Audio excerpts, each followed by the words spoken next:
मुझे बताइए क्या कर रहे हैं आप? ये बंद करें वीडियो आप। बेवा शहीद नहीं आते इतनी बदतमीजी करने कर पेंशन कुत्ते यार पै जाने छुट गए मैंने कहा अपने खामदानी किन्नी होंगे पेंशन ऐसा कौन खलते हैं बड़े बड़े अंदर जान नहीं देने लगे इतनी बदतमीजी साना कर रहे हैं। देखो ना मसला क्या पेश आया, ना कोई जगह बैठनी, ना कोई पेशाब दी, ना कोई पानी है, ना कोई कुछ है, धक्के पे पहने नहीं था। मान है, मैं सूबेदार रिटायर हूँ, जून 1956 का मैं भर्ती हूँ और सदर सिकंदर मिर्जे की मैंने टहल कर गाड़ दी है वहाँ पर, सदर सिकंदर मिर्जे की। और फील्ड मार्शल मोहम्मद अयूब खान उस वक्त कमांडर इन चीफ थे। 80 में मैं पेंशन आया हूँ और यहाँ पर पेंशन लेने के लिए इतनी दुश्वारी है जिसका कोई हद अंदाज नहीं, कोई तरीका कार नहीं है इनका। नंबर 1 साड़ियाँ मावां भैणां जिन्हां नाम नाल शहीदानियां बीवियां शहीदानियां मावां उन्हां वास्ते कोई जगह नहीं बहन वास्ते। नंबर 1 नंबर 2 उन्हें की बिल्कुल जलील किया जाना है और असा बुढ़े ठहरे जितने हाँ कदे थल्ला हो जाओ कदे अपर हो जाओ। 4-4 साल इन्होंने सर्विस नहीं है, 32-32 साल में सर्विस करके आए तो वो चल नहीं सकने, जिन्होंने लत्तां जनाब ना वो अपने तो खलो नहीं सकते पेंशन वास्ते। अपने गरीब लोग उन्होंने की धक्के थे हर चीज़, इन्हें पेंशन नहीं दी जा रही, जलील कर रहे। पोस्ट मास्टर साहब जनाब ना टोटल उन्हें 27-28 साल उम्र है तो वह भी जनाब ना सब बुढ़िया ठहरे अगे अगू डाटा मारना है, पर बाहर निकल जाओ, थोड़ा कोई हक नहीं। अमले का अखलाकी रवैया जो है वो गधों वाला है। हमने जंगें भी लड़ी हैं इस मुल्क की खातर और कैद भी गुजारी है इंडिया की। आज हमारी ये वक़्त है, ये जो हमारी माँ बहनें बैठी हैं इनको देख कर तरस आता है।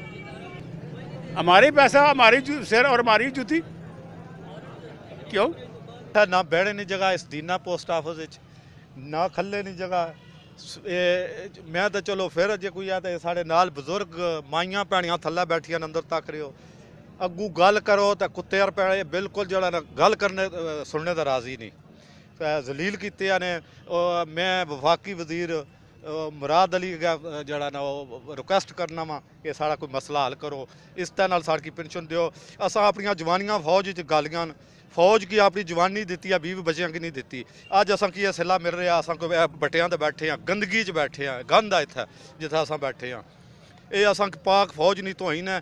मैं जनरल कमर जवेद बाजवा साहब की भी रिक्वेस्ट करना वा कि साढ़े मसाइल हल करो। पेंशन आ गया, असा अजे भी तैयार हाँ, दुश्मन ने असा जाना कुर्बान करने की अजे भी तैयार हाँ। इंशाअल्लाह असा कदे गरेज ना कर ले, ये जो 180 साल ने बुढ़े ने भी गरेज नहीं कर लगे जान देने तू, सारे मसाइल हल कर मेहरबानी कर सो।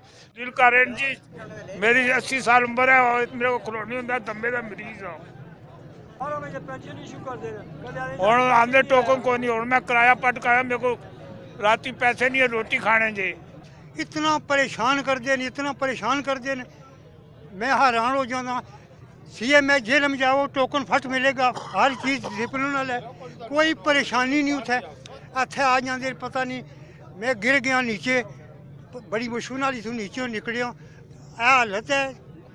असा इस कौम की खातर इस मुल्क की खातर अपनी जवानी जो है ना कुर्बान की हुई है, दी हुई है और सफ़ेद दाढ़ी लैके आए, बगैर दाढ़ी तो गए और सफ़ेद दाढ़ी लैके वापस आए।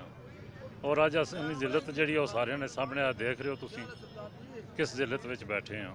असी तो दरख्वास्त कर सकें असें इस जिलत तो बचाओ, असें जी जवानी कुर्बान की उसने तो कोई थोड़ा जहा रहम करो, तो कोई थोड़ा जहा इस टाइम तो सहूलत दो असें।